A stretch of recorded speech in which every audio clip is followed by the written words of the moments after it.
Era Fazira terima 102 gram emas sebagai mas kahwin. Terujanya, kenapa ramai pengantin jadikan emas sebagai mas kahwin? Yang pertamanya, nilainya terpelihara, tak susut macam wang kertas. Mas kahwin dalam bentuk duit boleh hilang nilai bila-bila masa je. Tapi emas kekal bernilai walaupun 5 hingga 10 tahun berlalu. Yang keduanya, emas ni sebagai simbol keteguhan dan tanggungjawab.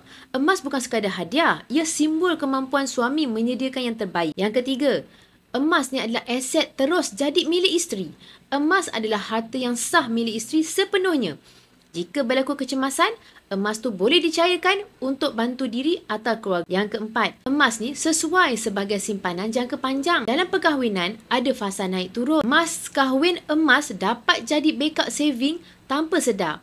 Ramai pasangan jadikan ia permulaan tabung masa depan. Yang kelima, emas ni lebih cantik dan mudah disimpan. Ada yang pilih dinar atau gold sebab ia premium, kecil dan senang disimpan. Yang keenam, harga emas semakin naik. Tiap tahun, trend jangka panjang emas menaik.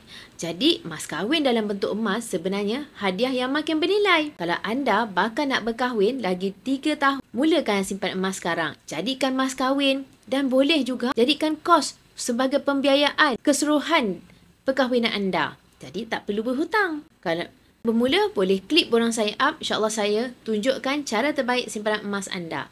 Emas, pasport kekayaan kita semua.